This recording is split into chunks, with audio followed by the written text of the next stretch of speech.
Thank you very much. Good afternoon, everybody. Assalamu alaikum wa rahmatullahi wa barakatuh. When we talk about technology in the financial sector, you hear a lot about the fourth industrial revolution, or 4IR, and the four industrial revolution technologies. And I'm sure most of you by now understand what this is all about.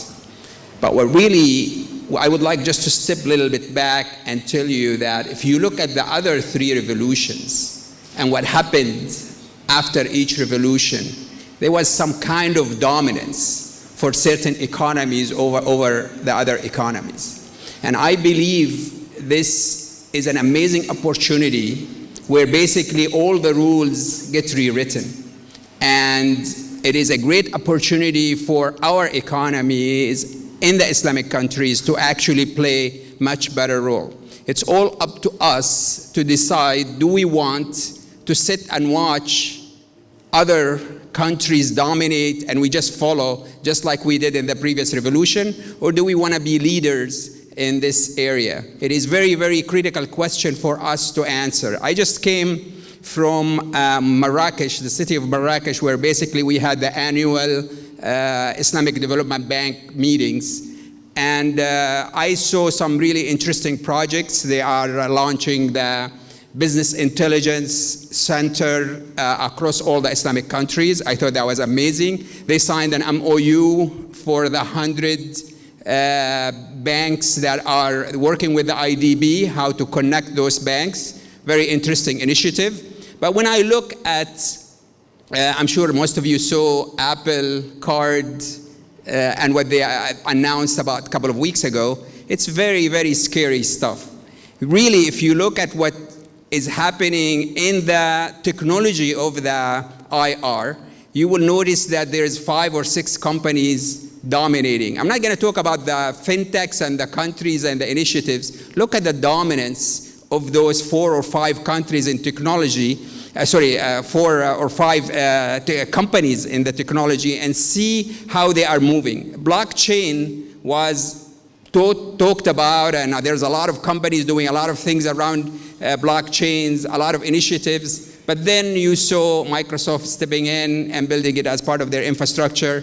You saw Oracle coming in, and I assure you Amazon and Google and probably Apple will follow. And this is, hopefully we will not get into another form. I heard in the morning about colonization. I hope we're not getting into another form of economic colonization. When you talk about financial inclusion, 85% of the unbanked live in Islamic countries, sadly. So actually, when you talk about financial inclusion, there is no other countries can actually benefit from technologies that help financial inclusion other than Muslims. And I have the privilege to actually work in a company. We operate in around 40 countries, from Malaysia all the way to South America. And I see the different initiatives, and I believe we're not moving fast enough and we're not working hard enough to actually take these technologies, understand it, educate ourselves about it, and take it to the next step. And I sadly, just to be controversial, I feel that we have so many initiatives. We care about the marketing and the PR of these initiatives than actually what they do on the ground. It is very, very important that we start thinking strategically. We have a short, a medium, and a long-term strategy around this. And when I say long-term, by the way, in our world, long-term is a 5 years strategy. We're not talking about 20 years strategy.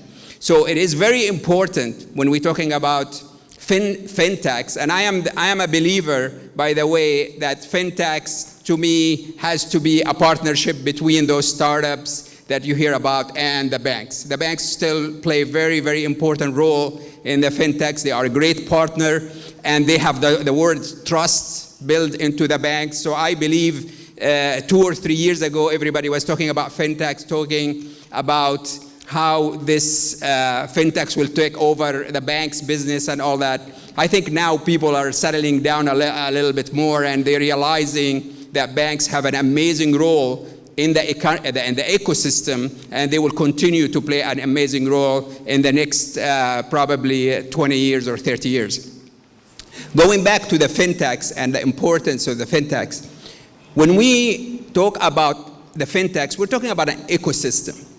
I believe that the time when one institution can do it all, and you have one bank that does all your financials, is gone. And we are moving to a world where we have an ecosystem where we have multiple players playing in that system. And each one, and I heard it in the morning, the most successful financial institutions are the most specialized one. I forgot who said it, but it's very important and true statement. I believe more specialized institutions and companies will come to play in this fintech ecosystem.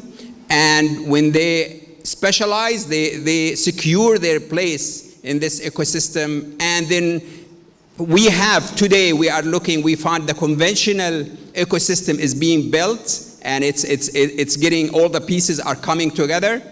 When I look at the Islamic ecosystem, I don't see as much in the Islamic ecosystem is building up, and I believe we have to start focusing on the Islamic ecosystem and how to build it up. Just a couple of final statements about, I heard the Embasa, and I heard about Africa being a leader in the payment, and actually it is a leader on the payment because it supports even a very primitive phones that are text phones. They're not even smartphones. And the reason for that, it's another huge opportunity for the Islamic world, is most of our countries in Africa and in Asia do not have the traditional connectivity.